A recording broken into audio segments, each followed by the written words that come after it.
Procrastination, let's talk about it. It's a big topic. And by the way, we all face it. It is a ever-present, evergreen issue for a reason, and even the people you see on magazine covers, most of them, there are a few mutants, but they all have things they put off.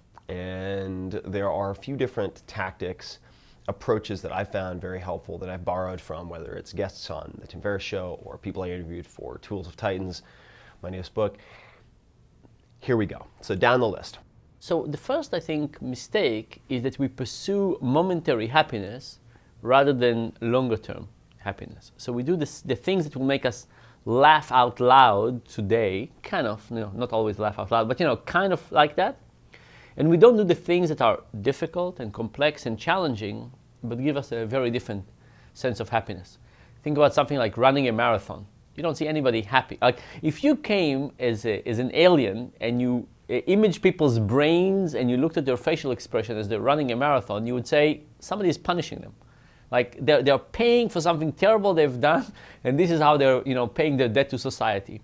And yes, it is kind of miserable, but it's also meaningful and create a sense of achievement and so on. So we're pursuing momentary pleasure rather than truly understanding the depth of what happiness is or what meaning is. Prolific music producers like Rick Rubin, who's legendary. And it all comes down to tiny homework assignments. So Rick, if he has a stuck artist, for instance, he will say, can you get me one word or one line that you might like for this song that you're working on by tomorrow? Is that possible? Many homework assignments. All right, so with a creative project in the beginning, that's one. It's related to a piece of advice that I got from Neil Strauss, and that is lower your standards. So he doesn't believe in writer's block. He says your standards are just too high. You're creating performance anxiety for yourself. So the advice that I got from another writer, which matches with that, is 2 crappy pages per day. So a lot of people are like, I'm going to kill it. I need an ambitious goal. Let me do 1,500 words, 2,000 words per day for this book I'm working on. Well, there's a very high probability that you're going to fall short of that. And then you will get demoralized, then you will get intimidated by the task, and then you will start procrastinating. So make the hurdle, make the success threshold really low. That's what I've done for my last 3 books. Is 2 crappy pages per day. That's all I need. If I don't end up using them, that's fine. I just need to get out 2 crappy pages. If you're going to exercise, you're making a New Year's resolution, don't make it an hour a day, 4 times a week. No. 5 to 10 minutes at the gym, 3 times a week, plenty. And in all of those cases, you will feel successful because you've checked your box for success. And then very often you will exceed that for extra credit, right? You'll be like, well, I'm already at the gym, I'll go for an extra 10 minutes. Well, I'm already flossing my teeth, I'll do an extra 4. Well, I've already hit my 2 pages, but I'm feeling great and I'm in the flow. Maybe I'll do 10, maybe I'll do 20. But it prevents you from feeling like a failure. This is very important. That is what derails a lot of people. First, we have to appreciate that there's a very big difference between inspiration and motivation. And inspiration is great. Inspiration is a source of a catalyst, if you will, of change that comes from outside of you. So it could be an episode of Big Think that you watched. It could be a song you heard, a book you read, a memoir that you saw on, who knows, some episode of television, and you said, you know what? I'm inspired. If they can do it, I can do it. And it gives you the little jump start on the engine, right? And the car gets going, and then in a month, maybe 2, all of a sudden, you kind of peter out and the battery dies again. And that's because you need motivation to stay in motion. And motivation is that why that comes from inside of you. So you could use a technique, for instance, like the Pomodoro technique. And people have interpreted this in different ways, but it effectively means sprints of, say, 20 to 25, some people do 23 minutes, where you're like, all right, I know I'm not going to get this done, but I'm going to sprint for 20 minutes, 25 minutes, and then take a 5-minute break. Once you have these positive constraints, which, by the way, for a creative person, very important to have positive constraints. Being able to do anything you want all the time is a recipe for disaster and paralysis and procrastination. So I teach a course, Learning How to Learn, that's actually the world's largest massive open online course. We have something like 2 million people. And the Pomodoro technique is the most popular technique I hear from literally thousands of people. And it's so simple. All you have to do is turn off all distractions. So no little ringy dingies on your cell phone or anything like that. On your computer, you want to turn off any kind of messages that might arise.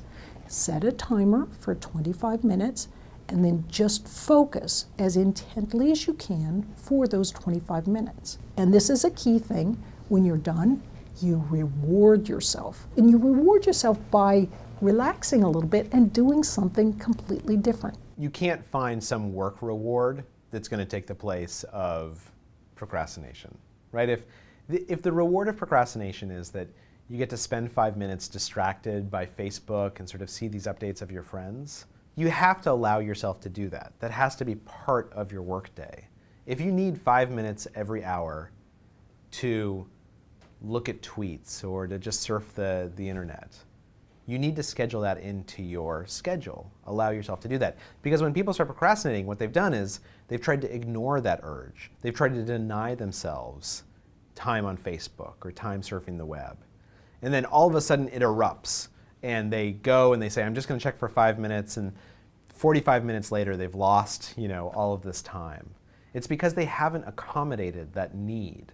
Once a habit exists, you can't just quelch it. You can't pretend it's not there.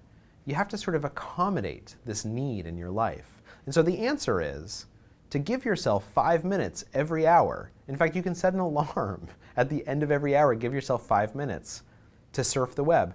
Because if you allow yourself 5 minutes every hour, it won't explode into 45 minutes because you've been trying to suppress it. The literature, there's a term for this. It's called structured procrastination, where you basically do lots of little things that give you the sense that you're making progress without actually making the progress. And it's very easy to get ourselves to do lots of little tasks that gives us momentary, slightly joy. Ooh, I erased another email. Ooh, I respond to another email, and so on, without thinking long term. There should always be a look towards the future. We are always growing and evolving and progressing.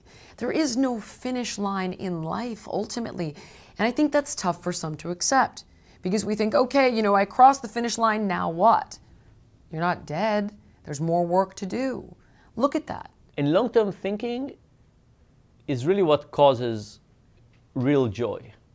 And it's not easy, right? It's not easy. I get about 300 emails a day. I wake up, I open my laptop. It's always a moment of slight depression. Oh my goodness, I have to deal with all of this. And I could spend my whole day doing email. An email here is an analogy, right? It's an analogy for all the things that you have to do, but they're not giving you a true sense of accomplishment. And the real challenge, and it's not easy, is to carve time to do the things that you would say at the end of 3 months, 6 months, a year, and so on, will give me a sense that I'm actually contributing, doing something useful. So personally, I do this with writing, right? It's very easy to spend the whole day responding to email. I try to protect some time and say, I'm going to write. I'm going to actually stop. I'm going to think. It will take me a while. Sometimes I'll write something and I said the whole time was useless. I didn't really progress enough. But from time to time, there is progress. And over time, it creates a body of knowledge that you say, this is actually a very useful thing. The next way that you can apply positive constraint is by building in incentives and consequences. All this means is make yourself socially accountable. Having someone else to hold your feet to the fire and keep you accountable for whatever goal you've set for yourself. That could be a check-in via phone. It could be a bet, so a financial component, which is very effective. And I think in part, not because of the money you will win, but the money you will lose. People work a lot harder to counteract loss aversion, it turns out. The beauty of human nature is that lots of things motivate us.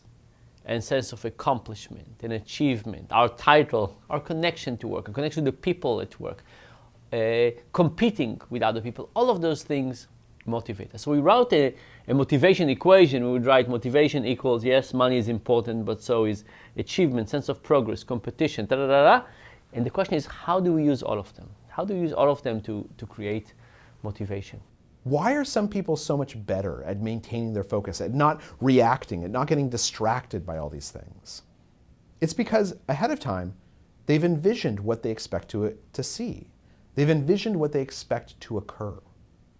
So on the subway, when they're riding to work, they think about, what is this day going to be like? I know that I'm going to this meeting. What do I expect to occur at that meeting? And so when they walk in and their boss asks them some unexpected question, their brain almost subconsciously says, I didn't expect that question to occur. This isn't matching the picture in my brain of what I anticipated, so I need to put that question off. I need to say, can we take that offline and I'll answer that later? Or they have a picture in their brain of what it's going to be like to deal with the kids and to make dinner. There's some type of expectation. And so as a result, when their pocket buzzes and an email comes in, they can say, I can't handle this right now. I need to give myself 5 minutes and I'll deal with this later. Remove negative impacts in your environment, and that's one of the things that's so good about actual things, is that if you change them, they stay changed. There's no fighting back. But do some deep self-reflection and consider getting into some counseling to look at those things and get the tools to turn them around. So those are a few things that you could utilize, and I'll give you one kind of wacky one that is from Mike Birbiglia, who's one of the most successful comedians on the planet. When he was procrastinating, working on his screenplay, his latest screenplay, he noticed that when he was accountable to someone else, he had a meeting, he was never late, he was always early. But when he had a commitment to himself to write, he might put it off for hours. So he took a Post-it and he put it next to his bed, and this sounds ludicrous, but it said, Mike, and I think it was 3 exclamation points, you have a meeting with yourself at 7 a.m. at cafe whatever it was, where he intended to work. And that actually, for whatever weird quirk of human psychology, got him to stay on track for his meeting with himself to write his screenplay. So that's another Jedi mind trick that you might try on yourself. There are many tools in the toolkit, but keep it small, keep it defined, rig it so you can win, and when in doubt, figure out a way to create a loss or shame if you don't actually tackle your task and achieve some type of measurable goal by a specific point in time. Get smarter faster with new videos every week from the world's biggest thinkers.